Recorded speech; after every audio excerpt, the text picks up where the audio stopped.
पाकिस्तान में जहां पर आर्थिक और राजनीतिक संकट चरम पर है और इन सब के बीच में उल्टी गिनती इमरान खान के लिए हर तरफ से शुरू हो गई है। इमरान खान ने शहबाज सरकार पर इस बीच हमला बोला है।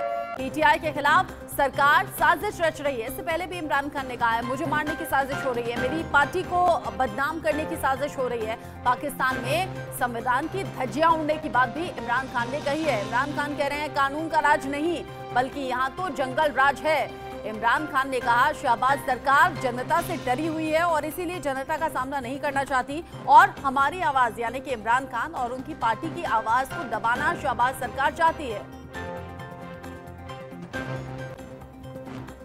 को इससे पाकिस्तान का ये फायदा है, वो भी मुझे बता दे, मैं -1 होने के लिए तैयार हूं। मुझे कह जी कि इमरान साहब आपको अगर मुल्क से बाहर जाने की कहा जाए तो आप चले जाएंगे।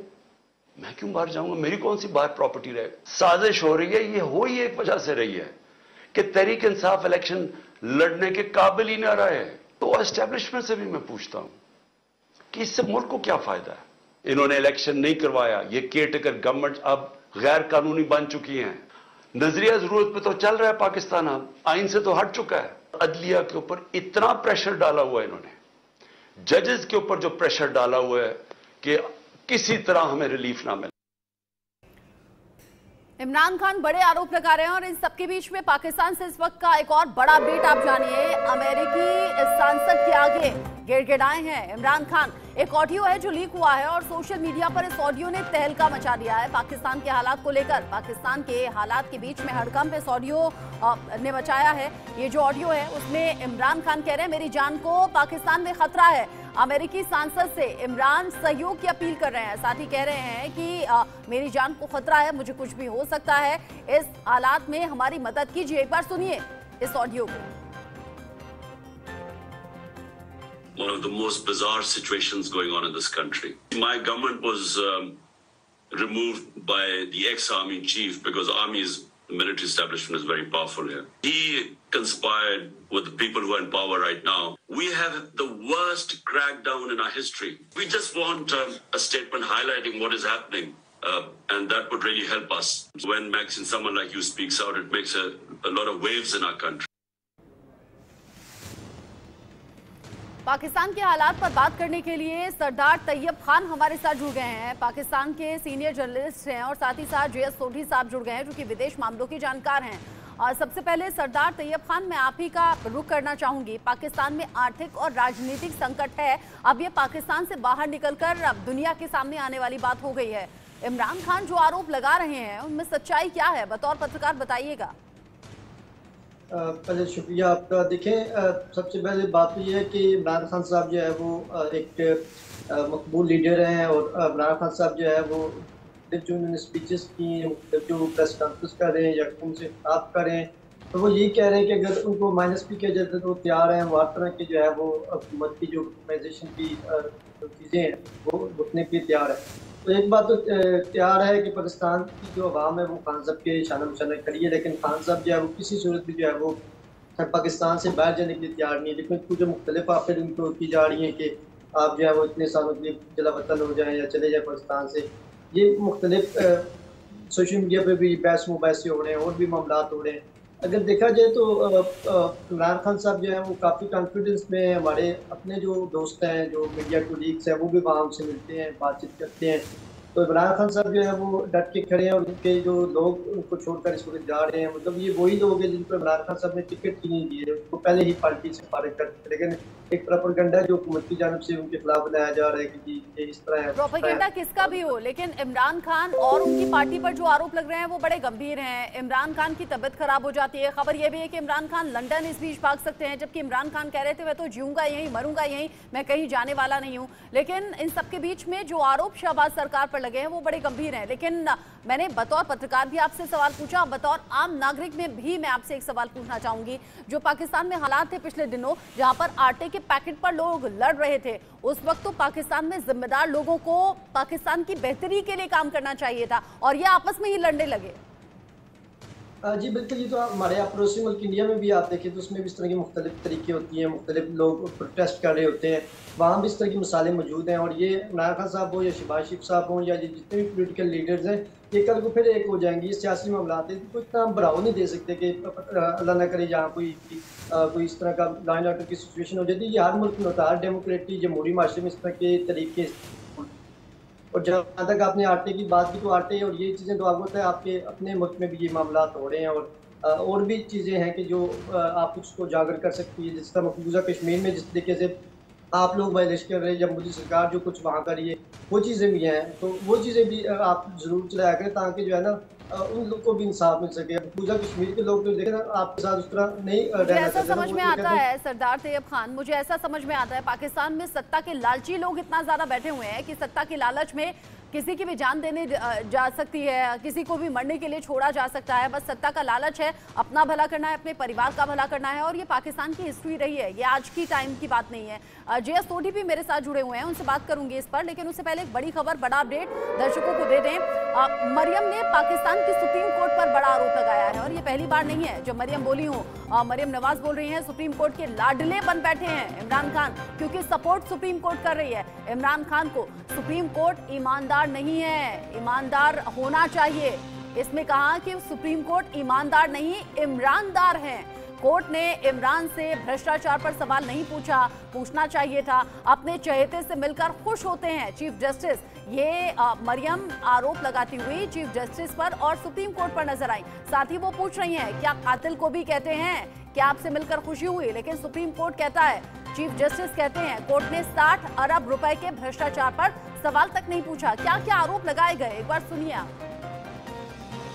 मुजरिमों की पनाहगाहें बनी हुई हैं। इमरान खान को जब इस्लामाबाद हाई कोर्ट में जमानत दी गई और थोक के हिसाब से दी गई, बारिश की तरह जब जमानतों की बरसात हुई, तो उसके बावजूद रात 11:30 बजे तक इस्लामाबाद हाई कोर्ट में बैठे रहे। इस्लामाबाद के किसी जज को, हाई कोर्ट के जज को ये तौफीक नहीं हुई कि वो ये कहें कि इधर से बाहर निकलें, अदालत का टाइम खत्म हो गया, आप एक मुजरिम हैं या मुल्जिम हैं, आप पे इल्जाम है, आप अदालत को अपनी पनाहगाह नहीं बना सकते। ये अल्लाह ताला की गिरफ्त में आए हैं, मकाफात अमल का शिकार हुए, ये बुरी तरह एक्सपोज हुए। पाकिस्तान की सबसे बड़ी इंसाफ की कुर्सी पे बैठने वाले चीफ जस्टिस ऑफ पाकिस्तान के सामने पेश हुआ तो उमर अता बंदयाल साहब ने कहा, आपको मिलके बहुत खुशी हुई। इखलाक नहीं चलता सुप्रीम कोर्ट ऑफ पाकिस्तान में, वहां पर आइन और कानून चलना चाहिए। सुओ मोटो वो सासू मोटो बन गया। सुओ मोटो जो है जमान पाक में, जहां पे एक अकेली खातून थी, पता नहीं जिन्नात ने हमला किया होगा, फिर जहां अकेली खातून थी तो जिन्नात ही कर सकते हैं, फिर इंसान अगर आप कहते हैं वहां नहीं था तो अंदर से हमला किसने किया? ऐसे इंसान को तो हथकड़ी लगाकर कटहरे में खड़ा करना चाहिए और पूछो, बताओ कि 60 अरब का तुमने गबन क्यों किया? कुछ जजेस ऐसे हैं जो मुनसिफ नहीं रहे, वो कंट्रोवर्शियल हो गए, एक सियासी जमात के सहूलतकार बन गए। आरोप प्रत्यारोप चल रहा है। इमरान खान मौजूदा सरकार पर आरोप लगाते हैं और मौजूदा सरकार जो है वो इमरान खान पर तो आरोप लगाती है, साथ ही साथ सुप्रीम कोर्ट तक को नहीं बख्शा जाता। सुप्रीम कोर्ट पर भी सवाल उठ रहे हैं। JS सोढी साहब, किसी देश के खोखला हो जाने से ज्यादा, इससे ज्यादा और क्या सबूत चाहिए होगा? जुडिशियल पर यहाँ पर कोई भरोसा नहीं, सुप्रीम कोर्ट से सवाल पूछा जा रहा है, चीफ जस्टिस पर टिप्पणी की जा रही है। जैन रचना जी, ये मेरा सौभाग्य कि मैं आपके न्यूज चैनल विख्यात को पैलेस के साथ हूँ। आज अगर अंतर्राष्ट्रीय स्तर पे पाकिस्तान की थोड़ी बहुत इज्जत बची हुई है, वो सिर्फ उनकी जुडिशरी की वजह से बची हुई है। और जिस तरह पाकिस्तानी हुकूमत के मंत्री, पाकिस्तानी सेना के सीनियर अफसर पाकिस्तान जुडिशरी पे ऐसे इल्जाम लगा रहे हैं, पाकिस्तान की और खिल्ली उड़ेगी अंतर्राष्ट्रीय स्तर पे। रशा जी, 2004 में हसन अब्बास ने किताब लिखी थी पाकिस्तान ड्रिफ्ट इनटू एक्सट्रीमिज्म, जिसमें उन्होंने लिखा था कि पाकिस्तान की राजनीति 3A के ऊपर चलती है, अल्लाह, अमेरिका और आर्मी। 19 साल बाद भी वो किताब ने सही लिखा था। आज की तारीख में भी हम देख रहे हैं कि इमरान खान अमेरिका से मदद मांग रहा है, पाकिस्तानी सेना का कंट्रोल पाकिस्तान पे फिर दोबारा उसी तरह हो रहा है जो कि पीछे कुछ दिन तक हमें लग रहा था कि साहब, क्या आपको भी वो वक्त याद आ गया जिसमें कहा था इमरान खान ने कि अमेरिका पर आरोप लगाते हुए कि साजिश हो रही है हमारी सरकार गिराए जाने की? वो सीक्रेट लेटर क्या आपको भी याद आया जिसका जिक्र इमरान खान कर रहे थे? और आज नौबत ये आ गई है कि अमेरिकी सांसद से ही वो गिड़गिड़ा रहे हैं, वो सपोर्ट की मांग कर रहे हैं। बिल्कुल रचना जी, मेरे को वो दिन अच्छी तरह याद है जब इमरान खान ने प्रेस कॉन्फ्रेंस में एक रैली में, बल्कि एक बड़ी रैली में कहा था कि मेरे पास एक खुफिया चिट्ठी है जिसमें कि अमेरिका मेरे को सत्ता से हटाना चाहता है। और आज वही इमरान खान है जो अमेरिका से गुहार लगा रहा है कि मेरे को बचा लो, नहीं तो ये पाकिस्तानी सेना एस्टैब्लिशमेंट मेरे को मार डालेगी। ये चीज दिखाती है रचना जी कि पाकिस्तान में कुछ भी हो जाए, जो उनके 3 असूली बुनियादें जो हसन अब्बास साहब ने अपनी किताब में लिखे थे वो हमेशा वही रहेंगे जब तक पाकिस्तान एक देश रहेगा। और इस बार अगर पाकिस्तानी सेना दोबारा अपना कंट्रोल कर लेती है, इमरान खान को या मार देती है या सऊदी अरेबिया लंदन दुबई भेज देती है, कुछ साल तक पाकिस्तान को और थोड़ी एक लाइफलाइन मिल जाएगी। लेकिन जिस तरह पाकिस्तान के गलत बुनियाद एक देश को चलाने के लिए जो उनकी गलत नीयत और नीतियां हैं, ऐसे दिन दोबारा कुछ साल में दोबारा आएंगे और वो समय दूर नहीं है जब पाकिस्तान 4 छोटे देशों में टूट जाएगा। ये बहुत बड़ी बात आपने कह दी है JS सोढी साहब। अब सरदार तैयब, क्या आप भी इस बात से इत्तेफाक रखते हैं पाकिस्तान का हाल इसी तरीके से बेहाल आने वाले वक्त में होने वाला है क्या? मैं तो उससे ना सिर्फ एग्री नहीं करता, ना ही इत्तेफाक करता हूँ। और मैं ये समझता हूँ कि ये जो उन्होंने तजज़िया दिया उनकी ज़ाती राय तो हो सकती है और ख्वाहिश हो सकती है जो कि रही है आपके मुल्क की या उनके तजज़ियाकारों की। लेकिन आप अपनी तरीके देख रहे हैं जो वहाँ इंडिया में जो मुख्तलिफ तरीके चल रही हैं, आप उसकी भी बात कर लिए करें कि वहाँ क्या हो रहा है और क्या से क्या जिस तरह ह्यूमन राइट्स की जो वायलेशन वहाँ आपके मुल्क में हो रही है मुख्तलिफ। तो ये वही इमरान खान है कि जिसके दौर में जो है वो आपके त्यारे जो है वो ना सिर्फ गिराए थे और जज्बा खैर सगाली के तहत अभी लंदन साहब जो हैं आपके उनको बड़े प्यार चाय शेफ अल्लाह का जो है यहाँ से रवाना किया था बड़े एक ज़बरदस्त तरीके से और प्रोटोकॉल के साथ, मतलब भरपूर मेहमान नवाजी भी की थी। तो पाकिस्तान का जो एक ख्वाब है आपके पत्रकारों का कि इसको टूटना, तो पाकिस्तान क़यामत तक इंशाअल्लाह सलामत रहेगा। ये कलमे की बुनियाद पे बना हुआ, ये कभी भी जो है ना नहीं टूट सकता। सत्ताधारी पार्टी इतनी लालची क्यों हो जाती है सरदार तैयब? सत्ताधारी पार्टी इतनी लालची क्यों हो जाती है कि लोगों का बेमौत मारा जाना दिखाई नहीं देता? अभी ये जो हिंसा हंगामा बवाल हुआ उसमें न जाने कितने लोगों की जान चली गई, भूख से इससे पहले लोगों की जान जाती रही, कतार में लोग खड़े रहे, वो जान जाती हुई दिखती नहीं है। अरे राष्ट्र का जो भी प्रमुख होगा उसकी सबसे पहले जिम्मेदारी ये होगी ना कि आवाम अच्छे से रहे, बेहतर रहे, उन्हें कोई कमी ना हो। सत्ता का लालच सब कुछ खाया जा रहा है। जी, दुनिया में मुख्तलिफ तरीके चलती हैं। एक जमहूरी प्रोसेस होता है, अपोजिशन होती है, एक हुकूमत होती है, वो वहाँ लाठी चार्ज भी होता है, आंसू गैस भी होता है। ये तो पाकिस्तान के अपने अंदरूनी मामलात है, इसको इतना उछालना, इसको इतना सनसनी फैलाना, ये चीज़ मैं समझता हूँ ये कोई इतनी बड़ी बात नहीं है कि इतना उठा देना कि भाई इधर ये होने वाला है, इधर अपनी मार्शल लगने लगा, ऐसे हो रहा है। ये मतलब एक फजूल किस्म की डिबेट है। और मैं ये समझता हूँ कि जो कुछ इंडिया में हो रहा है, मतलब इंडिया की जो फोर्सेज आपकी मकबूजा कश्मीर में जो दिन दिहाड़े लोगों को जाने ले रही हैं, कश्मीरियों को मार रही हैं, वो भी तो वायलेशन हो रही है। आप लोग क्यों नहीं अक़वाम मुत्तहिदा की करारदादों पर अमल करके रेफरेंडम क्यों नहीं कराते, इलेक्शन से क्यों घबराते हैं? भारत में क्या होना चाहिए सरदार तैयब? क्या आप बताएंगे भारत में क्या होना चाहिए, क्या नहीं होना चाहिए? आपका मुल्क आप जानते हैं आतंक को पालता है, आतंक उसी को खा जाता है। आपके देश में ये होता है। इंटरनेशनल लेवल पर आप लोग रोना रोते हैं कि देश में आतंकवाद बढ़ गया है, देश में भुखमरी बढ़ गई है, महंगाई लोगों को खाई जा रही है और आप खुद ही आतंक को बढ़ावा देते हैं। ये होता है आपके मुल्क में। G20 में भी प्रोपेगेंडा पाकिस्तान ने चलाया है चीन के साथ मिलकर, जान रहे हैं आप? वो सिख है वो मिलिस्तान बनाने के लिए जो है वहाँ सरगर्म है। मुख्तलिफ वहाँ देश के बड़े लीडर्स ये कह चुके हैं, इनफैक्ट प्रधानमंत्री नरेंद्र मोदी कई बार कह चुके हैं, विदेश मंत्री कह चुके हैं, बातचीत और आतंकवाद दोनों साथ साथ नहीं हो सकता। ये मालूम है ना आपको? इससे आपको कोई फायदा नहीं होगा कि आप यहाँ बैठकर जो ये डिबेट करना शुरू हो गई, पाकिस्तान टुकड़े हो गया, पाकिस्तान अल्लाह ताला इसको क़यामत तक सलामत रखेगा। मुझे तो आपका इंडिया टूटता हुआ नजर आ रहा है। बतौर पत्रकार आप बता दीजिए ना आपका देश कहाँ स्टैंड करता है, बता दीजिए। मैं तो जान रही हूँ अमेरिका के राष्ट्रपति कहते हैं PM मोदी को कि मुझे आपका ऑटोग्राफ लेना चाहिए। ऐसा है क्या शहबाज शरीफ के साथ में? मुझे बताएं कहाँ स्टैंड करता है आपका देश?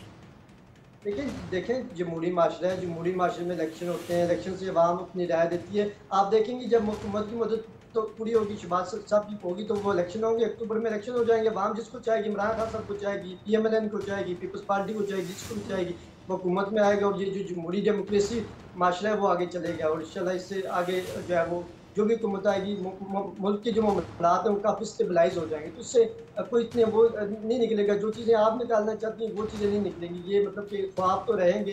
होपफुल रहना अच्छी बात है सरदार तैयब खान, मैं कहती हूँ कि होपफुल रहना बहुत अच्छी बात है, रहना चाहिए, लेकिन होपफुल रहने के साथ साथ आंखें नहीं मूंद लेनी चाहिए। इस बात का भी आप ख्याल रखिए। आप पाकिस्तान के आम नागरिक हैं, बहुत अच्छी बात है, लेकिन आप बतौर पत्रकार भी आंखें खुली रखिए। और मुझे लगता है कि नॉन बायस होकर आपको चीज़ें सामने रखनी चाहिए जब इस तरह की डिबेट में आप रहें। अभी के लिए आपका शुक्रिया साथ में जुड़ने के लिए, साथ ही साथ JS सोढी साहब आपका भी शुक्रिया इस डिस्कशन में साथ में रहने के लिए। पाकिस्तान में हालत दिन ब दिन बिगड़ती हुई जा रही है और आने वाले कुछ दिन में ये हालत सुधरेगी नहीं, ये पाकिस्तान की हिस्ट्री भी बता रही है। बल्कि इनफैक्ट डर ये है कि आने वाले दिन श्रीलंका जैसे हालात पाकिस्तान में ना हो जाएं।